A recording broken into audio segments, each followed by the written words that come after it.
Hello. Thank you for taking the time to use your local Writing Center's resources. I'm Aaron Bass, coordinator for the College of the Albemarle's Writing Center, and today I'm going to be discussing documentation formats, specifically the APA formatting required for references. Let's discuss the anatomy of an APA reference. Similar to how APA research papers as a whole are made up of four parts, APA references are also made up of four elements: the author, which is self-explanatory; the date, which is listed in parentheses; the title, which is simply the name of the work; and the source, which is the locational information that helps others find the work. Let's have an example of how to check our understanding. This example may seem hard to digest at first, so let's apply what we've just learned about APA references. First, we can see that the author's name listed last name first, and only the initials for the rest of their name are listed afterward.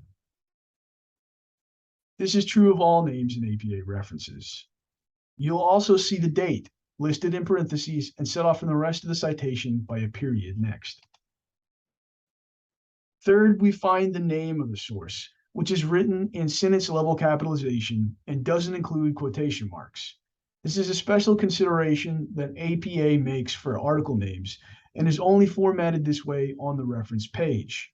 Typically, a good clue about whether to follow this formatting is if the source is published in a periodical or in part of a website, such as a journal, magazine, or website name.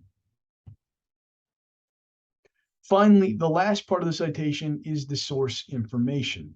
The name of the journal in italics, the version and number information, and the DOI, or you might know it as URL, of a source are all listed last. There are still many other rules and conditions to be aware of as you cite. So let's look at some of those based off of different types of sources. This list contains examples of print or text-based references that you might run into. Most citations for books are listed according to their author, but sometimes an editor has primary credit and must be labeled that way, such as in the third example. You will also notice that periodicals can sometimes be written online under a website's username, and so that username can be included with a proper attribution label as well. It's important to also point out that periodicals, unlike books, can sometimes have specific day and month of publication information, and that should be included in the order listed as well.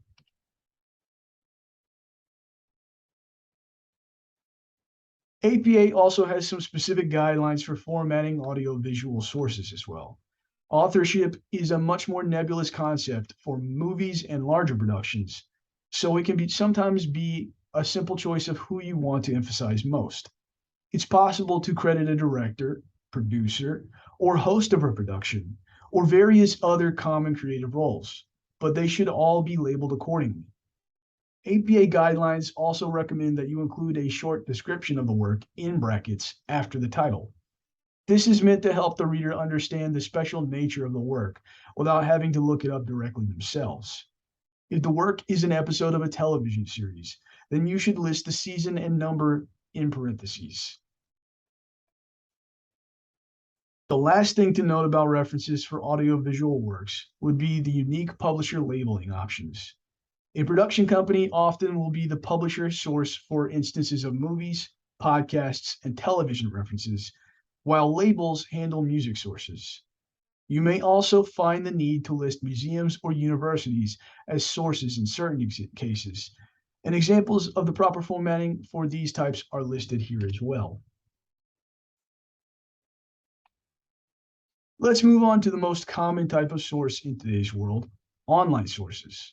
APA has adopted some specific formatting rules for a few of the common types of sources one may find online.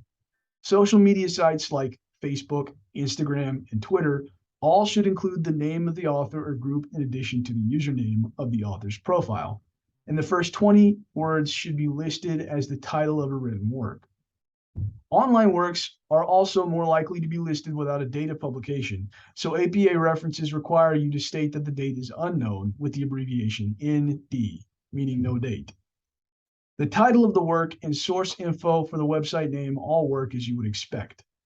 Finally, the only other element to note is the use of the date of retrieval that you may include with the URL.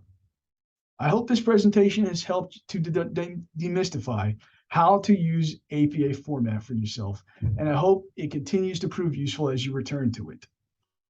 I'm Aaron Bass, and thank you for watching. For further information about the topic, please check out the sources used as references for this video, and have a great day.